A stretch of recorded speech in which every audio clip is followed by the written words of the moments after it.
तो खाओगे। उसके माता पिता कहते थे कि हम तुम्हें कब तक जीवित रहेंगे, कब तक ला करके खिलाएंगे। अरे कुछ करने का ढंग तो सीखो। लेकिन निष्ठा का बड़ा पक्का व्यक्ति था, कहता था कि सब भगवान कर देंगे। देखिए वो पढ़ा लिखा नहीं था, मूर्ख था, लेकिन भगवान पर अटूट विश्वास थी। जब ये परिवार के लोग डांटते थे ताकि सब भगवान कर देंगे।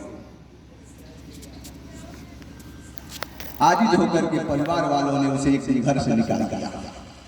जाओ भागो, जब तक तुम्हें ठोकर नहीं लगेगी तुम संभलोगे नहीं। न्याय में लिखा है कि अगर बच्चा पढ़ता है तो पढ़ाओ, और नहीं तो समाज और शहर में घुमाओ, क्योंकि उसको देख करके भी तो जीने का ढंग आएगा। तो यही बात सोचा उन लोगों ने। उन्होंने कहा कि इसको परिवार से निकालो, जाएगा ठोकर खाएगा तो अपने जीने का ढंग आ जाएगा। घर से निकाल दिए, अब जाए तो कहां जाए बेचारा। घर से निकल पड़ा, जा रहा था, मन में कहीं विचार नहीं कि कहां जाऊं। तब तक एक महात्मा जी ने दिखाई दिया, बड़े हृष्ट पुष्ट, और उनके ललाट से चमकते हुए दमकते हुए वो जो आभा, दिव्य आभा थी। उसने सोचा कि ये तो बड़े अच्छे अच्छे भोजन करते होंगे, तभी तो ऐसी उनकी दिव्य छटा है। और तब तक देखा कि उनके पीछे उनके दो चेले भी निकल पड़े, वो भी ऐसे ही निकल पड़े। वो भी जो है वह तंदुरुस्त थे और बड़े हट्टे कट्ठे थे। तो सोचा कि भाई ये तो बहुत अच्छे अच्छे भोजन करते होंगे, बहुत ज्यादा खाते होंगे, तभी तो इस प्रकार की व्यवस्था है। दौड़ करके गया और स्वामी जी के चरणों पर गिर पड़ा, कहा कि भगवान आप कौन हैं? स्वामी जी ने कहा कि अरे बालक उठो, मैं एक साधु हूं, मैं इस कुटिया का एक महंत हूं। अरे आप महंत जी आप ही हैं, और ये आपके पीछे अतः हमारे चेले हैं। तो कहता है कि भगवान एक बात कहूं, आप मुझे चेला बना लो ना। उन्होंने कहा कि चेला ठीक है, ऐसा है कि तुम मंत्र ले लो, और मंत्र लेकर के और कुछ करना नहीं है, मठिया पर रहना है और राम सीताराम सीताराम करना है। तो चेला कहता है कि भगवान अब भोजन का क्या होगा? तो गुरु जी ने कहा कि भंडारा चेता है, सुबह शाम उसी में जाकर के खा लेना है। कहता है कि भगवान अगर एक बार में ना पेट भरे तो गुरु जी कहते हैं कि उसके लिए छूट है, वह कई बार भी ले सकता है। तो चेला कहता है तब हमें मंत्र दे दीजिए। अब ठाकुर जी ने उस महंत जी ने उस चेले को मंत्र दे दिया, और मंत्र दे करके मंदिर पर पहुंचा दिया और यह भजन कीर्तन करने लगा। एक दिन की बात है कि संयोग से एकादशी तिथि जो कल थी, एकादशी तिथि आ पड़ी। आज देखा तो रसोईया कहीं सब ठप है, कहीं कुछ हो नहीं रहा है, कहीं कोई ना आग जल रही है, न कहीं कोई बर्तन, न कोई साग सब्जी अमनिया कर रहा है, न कोई चावल अमनिया कर रहा है। अरे आज बात क्या है? विचार करता है कि गुरु जी से चल के पूछे क्या बात है। गुरु जी के पास जाता है, कहता है कि गुरु जी प्रणाम, अरे आज क्या बात है, कहीं चूल्हे चेत नहीं रहे हैं। गुरु जी ने कहा अरे हम तो बताना ही भूल गए, आज एकादशी है ना, एकादशी को अन्न नहीं खाया जाता, और हम तुम्हें भी बताना भूल गए, तुम भी आज एकादशी है, भगवान का भजन करो, आज एकादशी रहो, आज भोजन नहीं किया जाता है। कहा कि गुरु जी हमारे बाद आपके और भी चेले हैं ना, आप उन्हीं से जो है इस व्रत को करवाइए। हमको अगर एकादशी करना पड़ जाए तो हम तो द्वादशी देख ही नहीं पाएंगे। अगर हमें आज भोजन न मिले तो मैं कल का सूर्य उदय देख ही नहीं पाऊंगा। गुरुजी ने कहा कि अरे तो बड़ा विचित्र बात हो गई। अच्छा ठीक है, चलो चलो। कोषागार को उन्होंने आदेश कर दिया कि देखो थोड़ा सा जो एक व्यक्ति के खाने का जो आटा है, जो घी है, जो तेल है, जो गुड़ है, जो मिर्च मसाला आदि है, उसको दे दो। और सुनो, तुम यहाँ नहीं, इस प्रांगण में नहीं बनाना भोजन,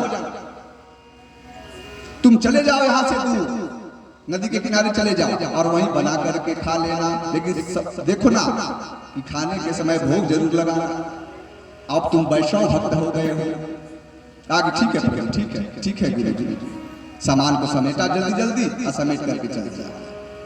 पहुंचा नदी के किनारे, नदी के किनारे पहुंचा, जैसे बन पड़ा बेचारे ने वैसा बनाया। बनाया तो कभी नहीं था, केवल खाया था।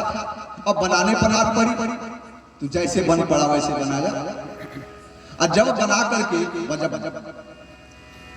भूखे हुए व्यक्ति के सामने जब भोजन बनता है ना, तो उसे और भूख उद्वेलित करती है, उसे और भूख लग जाती है। वह बनाया और झटपट बना करके जब सामने परोसा, तब तक उसे गुरु जी की याद आ गई कि गुरु जी ने कहा था कि भगवान राम को भोग लगाना। अब उसने कहा कि मेरे राम आइए, श्री राम आइए, मेरे भोजन का भोग लगाइए। श्री राम आइए, श्री राम आइए, मेरे भोजन का भोग लगाइए। मेरे राम आइए, श्री राम आइए, मेरे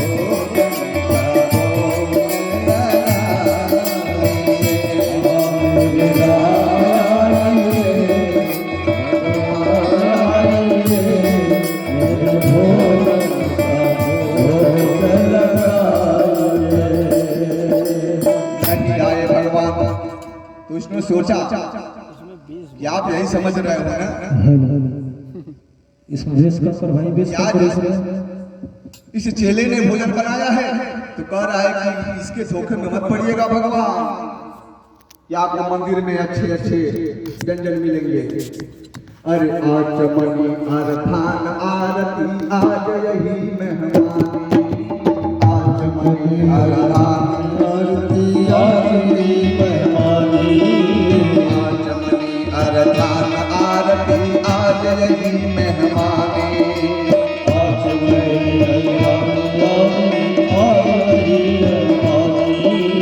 रूखी रोटी खाओ प्रेम से, रूखी रोटी खाओ प्रेम से, पियो नदी का पानी। मेरे राम आइए, मेरे राम आइए, मेरे भोजन का भोग लगाइए।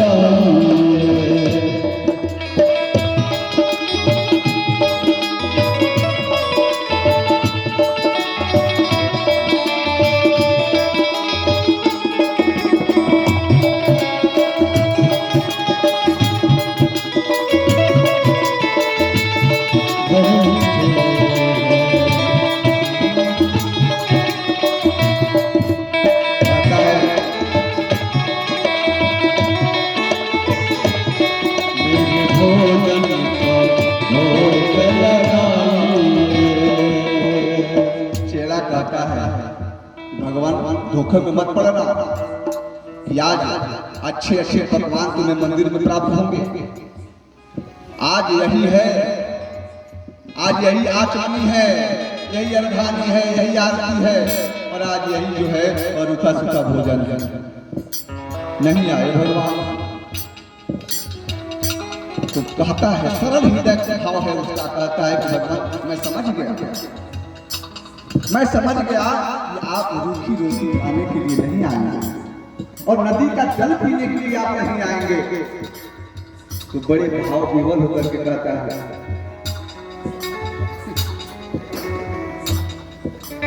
हे प्रभु, यह जो गुरु जी ने कहा था मैंने उसकी आज्ञा का पालन किया, और आप आएंगे तो भी नहीं, आएंगे तो भी सही या नहीं आएंगे तो भी सही, भूखे भजन न होई गोपाला। अब ज्यादा देर तक मैं पुकार नहीं करूंगा, लेकिन एक बात जरूर सुन लो। क्या कहता है कि मेरे राम आइए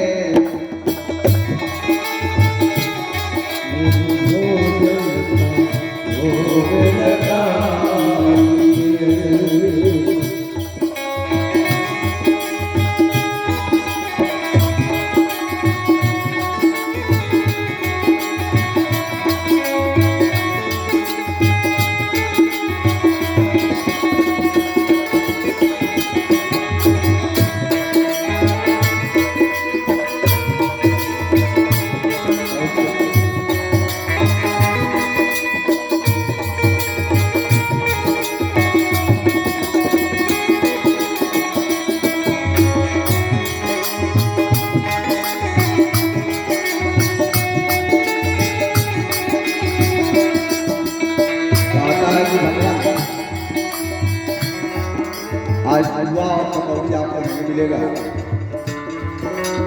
यह जो रूखी रोटी है इसको देख करके आप नहीं आ रहे हो, कहीं जल गया है कहीं कांच है। तो भगवान मैं आखिरी बार कहता हूं कि आप आओ, मेरे राम आइए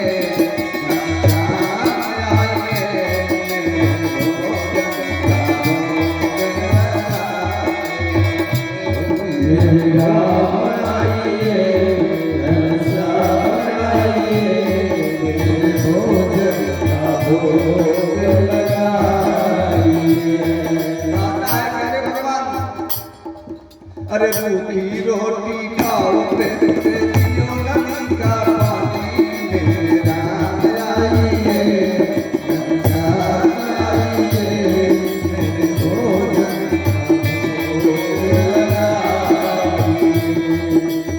रूखी रोटी खाओ प्रेम से, रूखी रोटी खाओ प्रेम से,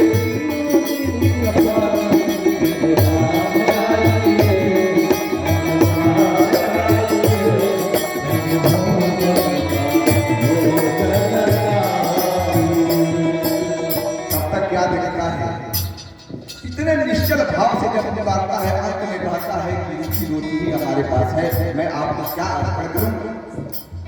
तो भगवान प्रकट हो जाते हैं, राम जी प्रकट हो जाते हैं और राम जी भी कम कौशल नहीं, राम जी अपने भाई लक्ष्मण के साथ प्रकट हो जाते हैं। और जब यह देखता है कि भोजन तो मैंने एक को बनाया और आने वाले एक को बुलाया और आने वाले को दो आए,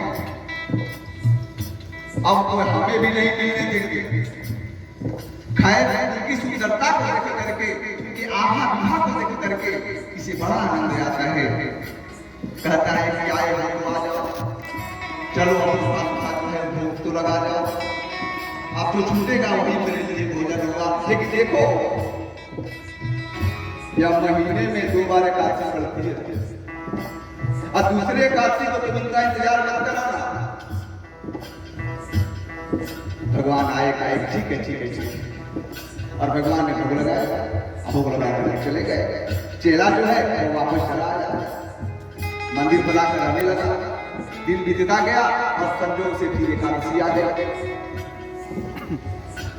गुरु जी ने कहा, गुरु से जाकर कहा कि भगवान जो मैं सीधा ले गया था ना वह कम पड़ गया, क्योंकि आपके 2 भगवान आए थे, एक मैं था। अब बताइए कि एक आदमी के सीधा में 3 लोग कैसे भोजन करेंगे?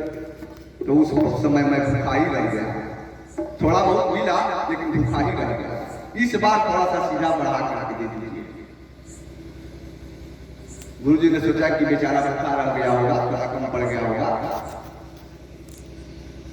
आदेश कर दिया कि ऐसा करो, इसको 2-3 सेर आटा जो है दे दो और उसी के अनुसार आलू वगैरह दे दो और ले जाकर के अपना बनाएगा खाएगा। बेचारा जल्दी से बेटा लेकर फिर पहुंच गया। जैसे लोग के तो खाली ये प्रसंग होता है, खाली ये प्रसंग बनाने के बाद कि मेरे राम आइए, अब कहने लगा लक्ष्मण राम आइए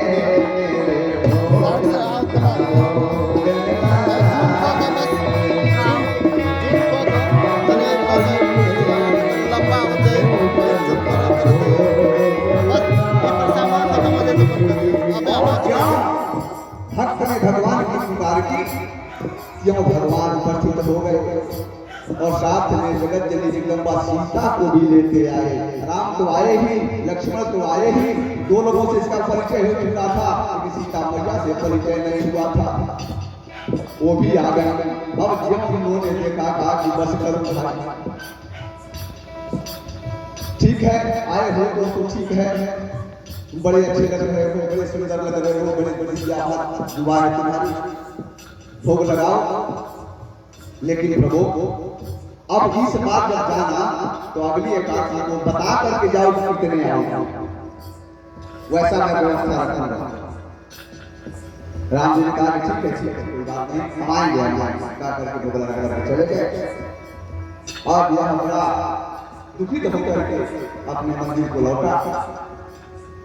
गुरु जी ने कहा क्या बात है, सारा रास्ता बता दिया कि महाराज आपके भगवान को एक को बुलाते हैं तो दो आते हैं, दो को बुलाओ तो तीन आते हैं।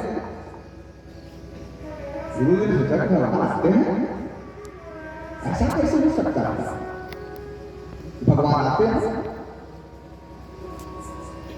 गुरु जी ने सोचा कि ठीक है। अगली एकादशी को उन्होंने 9-10 से आटा जो है तिलवा दिया। गुरु जी के मन में चोरी छिप गई कि कहीं यह जरूर ले जाकर के बेचता कि क्या तो खा नहीं सकता अकेले, भगवान आते नहीं हैं, भगवान को ऐसे ही भोग लगा कर चले जाते हैं। भगवान को जो भोग लगाया जाता है वैसे सबसे बड़ा रह जाता है, भगवान को रस लेते हैं। लेकिन ये तो कहता है कि भगवान 2 नहीं 3 आते हैं, तो इनको आटा दे दिया, 10 सेर आटा दे दिया और ले जाकर के और उसी के अनुरूप जो है घी दे दिया, तेल दे दिया, गुड़ दे दिया और ले जाकर के अब यह भी कम चालाक नहीं था। और साथ में इनके पीछे पीछे गुरु जी भी लग गए कि देखें कि अब क्या करता है। अब यह ले जाकर के अपने के पास रख दिया सारे सामान को, रख करके अपने आगे बैठ गया, पीछे करके रख दिया और भगवान को बुलाया। अब भोजन नहीं बनाया और भगवान को बुलाया कि देखिए आज कितने आते हैं, उसके अनुरूप भोजन बनाना। और गुरु जी पीछे जो है छिप करके देख रहे हैं, गुरु जी को सामान दिखाई दे और गुरु जी को चेहरा दिखाई दे। गुरु जी कुछ बोल नहीं रहे हैं, तब तक वह कहता है कि मेरे राम आइए, सीता राम आइए,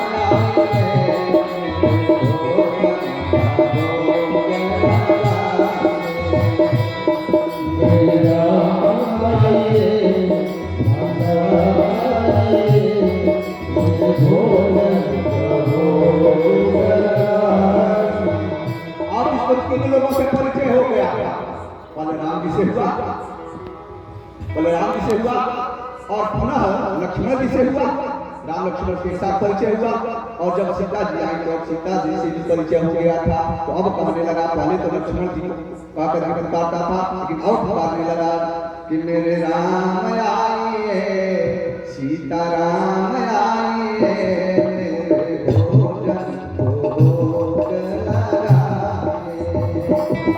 मेरे राम आइए, सीता राम आइए, मेरे भोजन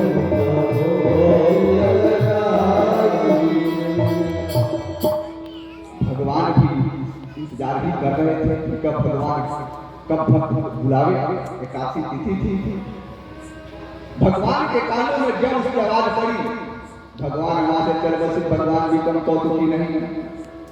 और जब जंगल में भक्त की प्रभु ने सुनी पुकार, तब तो क्षण में प्रकट भये समूचे राम दरबार।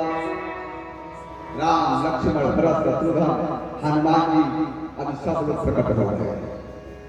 जब उन्होंने देखा था कि बस बस बस धन्य है प्रभु जी, आज तो मैंने भोजन बनाया ही नहीं। अब क्यों नहीं बनाए? बनाई नहीं, मैं बनाऊं क्यों? मैं आज मैंने सोचा कि पहले मैं बुला करके देख लूं कि आप कितने आएंगे, इसके अनुसार भोजन बनेगा। आप इतने ज्यादा आए हो कि अधिक भोजन बन जाएगा, इसलिए ऐसा करो कि तुम भोजन ले लो और भोजन बनाओ और खाओ। राम ने कहा कि भक्त की मत कर। भगवान भक्त के वश में होते हैं, भगवान भक्त के वश में होते हैं। हमारे वेदों में कहा गया है,